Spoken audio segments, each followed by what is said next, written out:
AITAH for not apologizing to my ex and son. My 40M ex 40F came out as a lesbian to me in early 2020. As you can imagine, I was gutted to the extreme, and I haven't dated or had relationships at all since. I don't see the point. I haven't shared a relationship since with her other than co-parenting my son, 18M. The reason I say my son is because he's not biologically her son, as he was my son from a previous relationship that I was a single parent of until I met her, so she's been the only mom he's ever known, so I've never stood in the way of that. But since we've split, he's primarily lived with me, even though he sees her as much as he wants. He's recently started a new job, and his trainer/mentor at his job is an ex-colleague of mine. I'll call her E, 39F. E was a good mate of mine at work for 3 of the last 4 years, I would say my bestie. When she left, I didn't see her. My son's always talking about how much he talks about me and asks about me and teases me about how he thinks she has a crush on me. I usually just laugh it off. The other day though, he was excited when he came home from work. He's been invited to his work's Christmas party, and everyone is allowed to take a +1, so he's taking his girlfriend. He then said E said to him she doesn't have anyone to take, and said to him she'd love me to be her +1 and take me. I just laughed, as I always do, and said like, yeah, imagine that. He seemed quiet after that, so I asked him what was said. I love you, Dad, but I don't understand you. You're letting your life go by, and all you do is just sit at home and play games on your PC and don't do anything or see anyone other than me and don't have any friends. You need to start getting out there and enjoying life more, otherwise you'll be a lonely old man. I told him to shut up and mind his own business, and that I wouldn't take life advice from an 18-year-old who got up and walked out and said he was going to stay with his mom. Not long after, my ex rings me saying he's upset. I told her I should be upset after the way he spoke to me. But then she hits me with the old cliché, we're all family, they're just worried about me. What I told her was ironic, because she wasn't that worried about me when she decided she was finally a lesbian and wasted 11 years of my life. She called me a cunt and hung up. I messaged my son to tell him to come home, and he told me he heard our argument and my ex is crying and he doesn't want to come home until I apologize. I told him it isn't happening and I don't have anything to apologize for. I vented to my mum yesterday about it, who's usually got my back throughout everything, and she said he has a point, because she thinks I should move on too and get a nice girlfriend, and that I'd make someone very happy. And she's not said that to me at all since my split, so now, here I am venting to strangers, lol. AITAH for not apologizing, edited TOADD. Please stop suggesting therapy. I did see a therapist and stopped going after a couple of sessions because they were more concerned about my ex coming out and were judgmental about my anger. I'm not. Update. I just was sitting here and thought to myself, I feel like I owed E an explanation that I wasn't going to go to the party with her, so I rang her and we had a little chat. I forgot how cool she was, and she was standing when I told her I didn't want to go. She caught me off guard by asking if, rather than that, we just meet up for coffee tomorrow, maybe just as mates. So I said fuck it, why not, and I'm going for a coffee with her.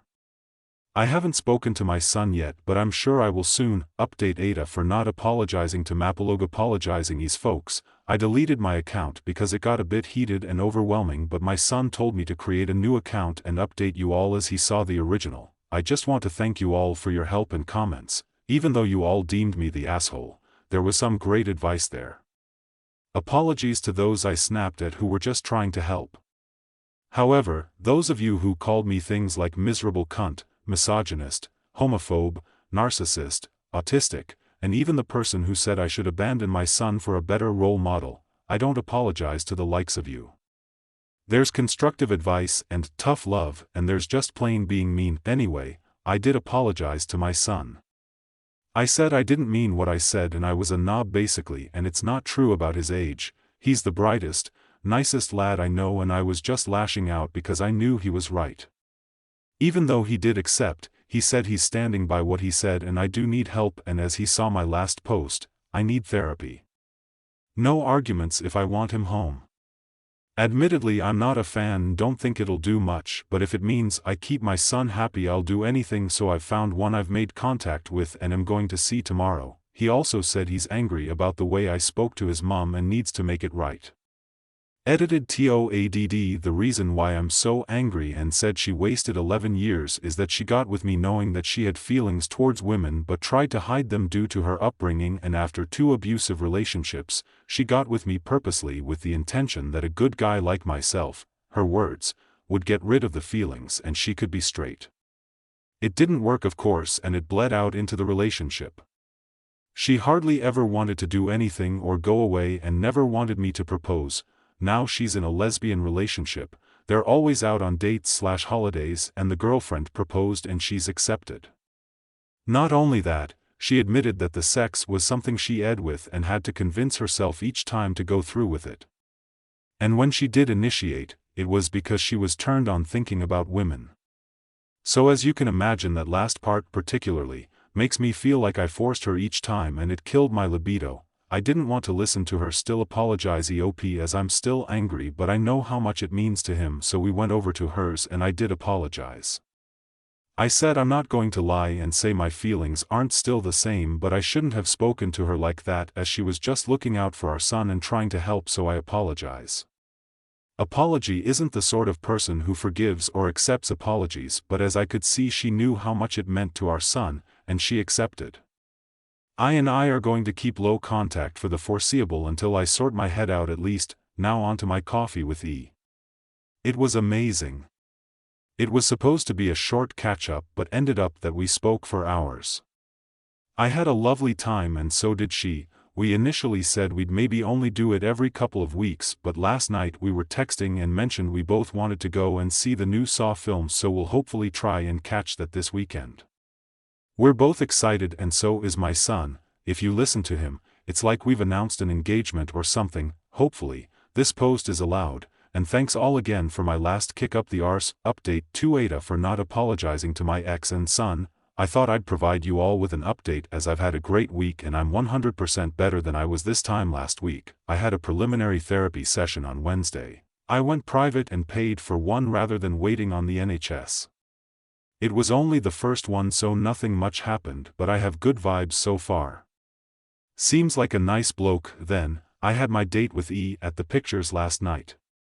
It's weird to say it was a date because we both went with the intention of it being 2 mates going to the pictures only, but it certainly felt like a date. I went all out, got a new haircut, trimmed my beard, and bought a new outfit. Everything, basically gave myself a glow up. My son was amazed, kept hyping me up, and was all proud, which given this time last week we weren't talking was a lovely feeling, and she was impressed. She was all flirty with me, saying lots of nice things. I've never seen this side of her ever, as we've just been friends up until now. So seeing firsthand how she's attracted to me, and fit for this date. My ex never cared about making an effort for dates in the whole 11 years we were together, was so refreshing.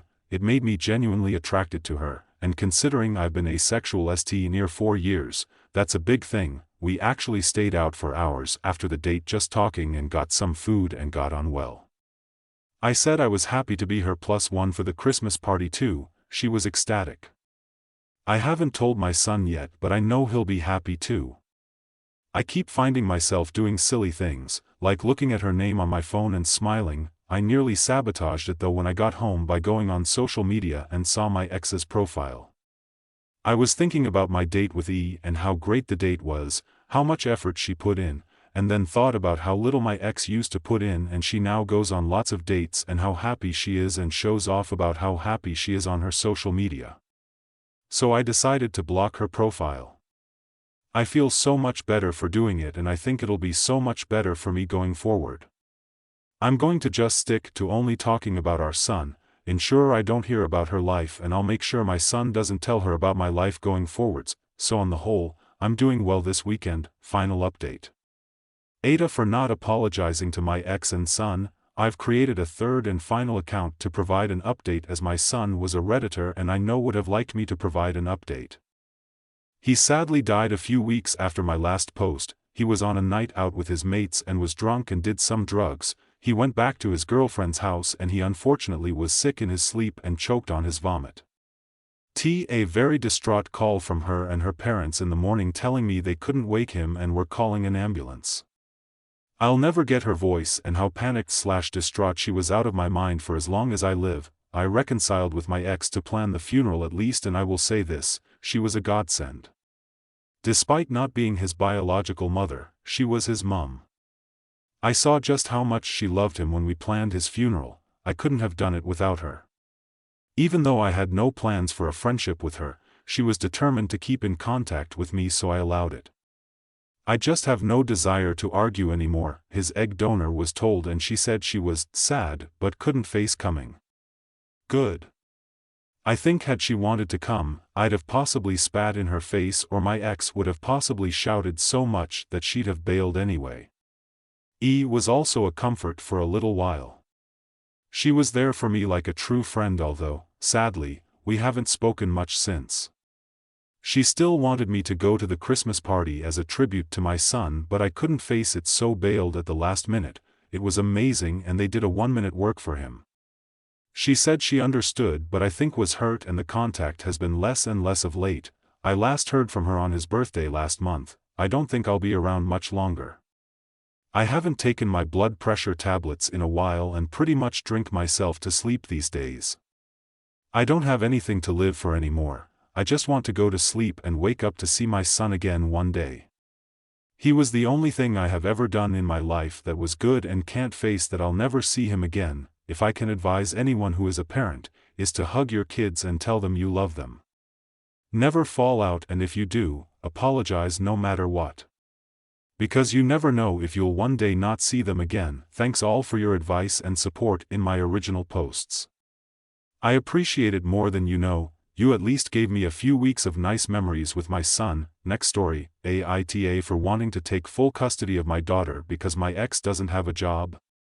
So, my ex, 24F, and I, 26M, dated for nearly 6 years before she screwed me over, so to keep this anonymous, we'll call her Sam. So Sam is diabetic and cannot give birth naturally as it is extremely risky to her health. With this said, we both agreed we would adopt instead. So forward 5 years into our relationship, we unexpectedly got pregnant with our first child. I was your typical loving and supportive boyfriend and did everything I could to make Sam as comfortable as possible, such as foot massages, staying up with her when she can't sleep, late night craving runs. Bearing in mind that my ex has not worked a day in her life while I work 12 to 14-hour shifts to prepare for our soon-to-be-born baby. 9 months later my daughter was born and I was a very happy father, as many would, but was very nervous that Sam would fall back into depression, or baby blues as they would call it, after the birth, as she has been struggling with depression for several years before the pregnancy. Turns out she did fall back into depression, but at the same time, she lost all feelings for me as well, which I only found out later on. That same year she decided to go visit her grandmother for a few weeks as they were very close to each other and hadn't seen each other in a while, so the day came she hopped on the plane and left to visit her grandmother with our 8-month daughter. We agreed that I would go down as soon as my leave was approved at work. On the plane to her grandmother she meets a guy that was kind enough to help her carry her luggage to the car once they landed. 2 weeks go by and she admits that she and this guy have been talking and have become friends. He has been coming around to visit her while I am still back home waiting for my leave to be approved. The next 2 weeks she starts to become more and more distant with me and ends up going on trips with this guy with our daughter without telling me and getting her grandmother in on the lie, as I have now started to message her grandmother to know what's going on. The day finally came when my leave was approved and fly down to meet up with her and my daughter, whereby I was greeted by her and the new friend. As we got into the car I could sense something was not right, so when we got to the house, I pulled my ex aside and asked her about the two of them, and she denied that anything was happening between them. This was one of the worst weekends I've ever had in my entire life. I later then found out that she cheated on me with this friend the same day they landed. That Sunday when we got home I told her that we are done, as I could not be with someone that would do something like that, especially when my daughter was present. Forward to the present, Sam is demanding that I pay for everything for my daughter because according to her she did not ask to get pregnant. I as the father should provide everything for my daughter. Still, Sam does not want our daughter to stay with me as she is afraid I will keep her away from her. I mentioned earlier she has not worked a day in her life. I work 6 out of 7 days a week to support my daughter, but Sam still insists that our daughter stays with her. Still, she does not have an income or a car and very often does not have any food in the house, so I am considering taking Sam to court and suing for custody to provide a better home for my daughter. Am I the a-hole?